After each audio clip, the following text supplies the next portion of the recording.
వాస్తవమే. అతి నిజాయితీతనము, అతి మంచితనము, ఈ రెండు బహుశా నాకున్న ప్రాబ్లమ్సే కావచ్చేమో. కానీ మళ్ళీ రేపొద్దున మనం అధికారంలోకి వచ్చేసరికి మాత్రం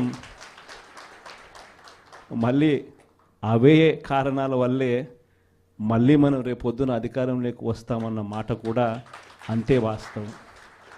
ప్రైవేట్ స్కూళ్ళు గవర్నమెంట్ స్కూళ్ళల్లో పోటీ పడగలుగుతాయా, ఇది సాధ్యమేనా అని చెప్పి అనుకునే పరిస్థితి నుంచి ప్రతి 6వ తరగతి నుంచి ప్రతి క్లాస్ రూమ్లోనూ డిజిటల్ క్లాస్ రూములు తయారు చేసి ఇవన్నీ తీసుకొచ్చి మన హయాంలో గర్వంగా కూడా తలెత్తుకొని చెప్పగలుగుతాం.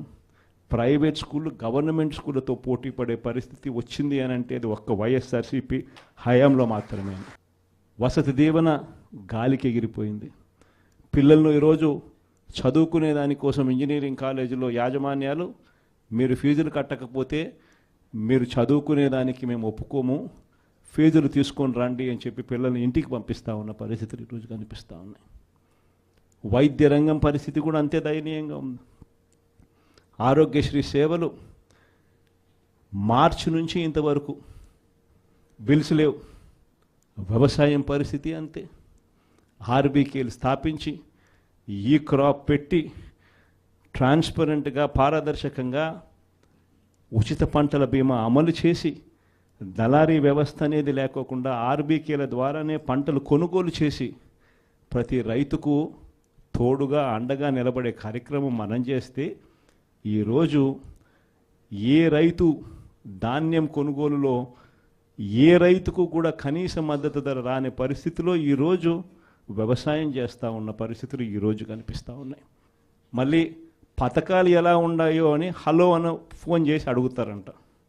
సరే పథకాలు ఉంటే కదా నువ్వు హలో అని చెప్తే అవతలోడు హలో అని చెప్పి మళ్ళీ చెప్పేదానికి. పథకాలు లేవు, ఫోన్ చేసి నువ్వు హలో చెప్తున్నావు. అది పరిస్థితి. ఇంత దారుణమైన పరిస్థితుల్లో ఒకవైపున ఉంటే మరోవైపున చూస్తే విడిగా కరప్షన్. ఇసుక రేట్లు మనకన్నా తక్కువ రేట్లకు ఇస్తామన్నారు. ఈరోజు చూస్తే కనీసం ఆ రోజు రాష్ట్ర ప్రభుత్వానికి కనీసం ఖజానాకు డబ్బులు వచ్చేటివి. ఈరోజు రాష్ట్ర ప్రభుత్వానికి రూపాయి కూడా డబ్బు ఆదాయం రాకపోగా ఇసుక రేట్లు చూస్తే డబల్. ఈరోజు మద్యం పరిస్థితి చూస్తే గవర్నమెంట్ నడిపే మద్యం షాపులు పూర్తిగా రద్దు. ప్రతి గ్రామంలోనూ వేలం వేసి బెల్ట్ షాపులు 2 లక్షలు 3 లక్షలు అని చెప్పి వేలం వేసి మరీ బెల్ట్ షాపులు నడుపుతూ ఉన్నారు. 6 నెలలు అయిపోయింది. ఇక మనం కూడా ప్రజల తరపున నిలబడాల్సిన సమయం వచ్చింది అని చెప్పి గట్టిగా కూడా మళ్ళీ చెయ్యి కలిపి పనిచేయాలి అని చెప్పి చెప్పడానికి మళ్ళీ మిమ్మల్ని అందరినీ కూడా ఇక్కడికి రమ్మని చెప్పడం జరిగింది. నా ప్రోగ్రాం సంక్రాంతి తర్వాత నా ప్రోగ్రాములు కూడా జిల్లాల్లో స్టార్ట్ అవుతాయి. నేను కూడా సంక్రాంతి అయిపోయిన తర్వాత జనవరి 3వ వారం నుంచి జనవరి చివరిలోనో జనవరి 3వ వారం నుంచో నా ప్రోగ్రాములు కూడా జిల్లాల్లో స్టార్ట్ అవుతాయి. నేను కూడా ప్రతి జిల్లాలోనూ అక్కడే నిద్ర చేస్తా. ప్రతి బుధవారం ప్రతి గురువారం ఒక్కొక్క పార్లమెంట్లో 2 రోజులు 2 రాత్రులు అక్కడే పడుకుంటా. 3 రోజులు 3 నియోజకవర్గాలు, మరుసటి రోజు గురువారం మరో 4 నియోజకవర్గాలు కార్యకర్తలతోనే మమేకమయ్యే కార్యక్రమాలే చేస్తాం. ప్రోగ్రాం పేరు కూడా కార్యకర్తలతో జగనన్న పార్టీ బలోపేతానికి దిశా నిర్దేశం అనే ప్రోగ్రాంతోనే ఆ ప్రోగ్రాంలో కూడా అడుగులు ముందుకు వేస్తాం. ఆ ప్రోగ్రాం జనవరి 3వ వారంలో నా ప్రోగ్రాంలు స్టార్ట్ అయ్యేసరికి మీరేం చేయాలి అనే కార్యక్రమం కూడా చెప్పడానికి కూడా ఈరోజు మిమ్మల్ని అందరినీ కూడా ఇక్కడికి ఆహ్వానించడం జరిగింది. ఈరోజు శ్రీకాకుళం జిల్లాకు సంబంధించి జెడ్పీటీసీలను, ఎంపీపీలను, మున్సిపల్ చైర్పర్సన్లను అందరినీ కూడా ఇక్కడికి ఆహ్వానించడానికి, మీతో కాస్త టైం గడపడానికి ప్రధానమైన కారణం ఏమిటి అనేది కొద్ది గొప్ప మీ అందరికీ కూడా అవగాహన ఉంటుంది అనుకుంటా. ఈ ప్రభుత్వం వచ్చి ఇప్పటికి దాదాపుగా 6 నెలలు అయిపోయింది. మామూలుగా పాలన చేస్తే ప్రజల్లో వ్యతిరేకత కొద్దో గొప్ప ఈ మేరకు ఉంటుందా? కానీ ఫస్ట్ టైం ఇలాంటి ప్రభుత్వం చూస్తూ ఉన్నాం. 6 నెలలు గడవక ముందే ప్రభుత్వంలో మీద వ్యతిరేకత ఈ స్థాయి నుంచి ఇక్కడ కనిపిస్తూ ఉంది. ఈ రోజుకి కూడా మన జెడ్పీటీసీలు కానీ, మన ఎంపీటీసీలు కానీ, మన సర్పంచులు కానీ, ఎవరైనా కూడా ఏ గ్రామంలో అయినా కూడా, ఏ ఇంటికైనా కూడా గర్వంగా తలెత్తుకొని పోగలుగుతాం.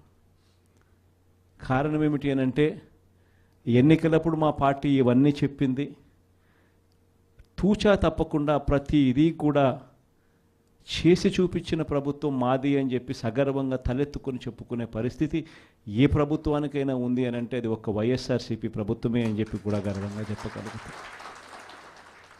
నిజంగా దాని క్యాంపెయిన్ మనం ఎంత తీవ్రమైన క్యాంపెయిన్ జరిగింది అన్నది ఒకసారి గమనించినట్లయితే, ఏ ఇంటికి ఎవరు పోయినా కూడా తెలుగుదేశం వాళ్ళు, తెలుగుదేశం ఎమ్మెల్యే నుంచి, తెలుగుదేశం కుటుంబ సభ్యుల నుంచి, తెలుగుదేశం పార్టీ కార్యకర్తల దగ్గర నుంచి ఎవరు పోయినా కూడా ప్రతి ఇంటికి వాళ్ళు చెప్పిన మాట, ఇంట్లో ఎవరు కనపడినా కూడా, చిన్నపిల్లలు కనపడితే స్టార్ట్, నీకు 15,000, నీకు 15,000, నీకు 15,000, సంతోషమా?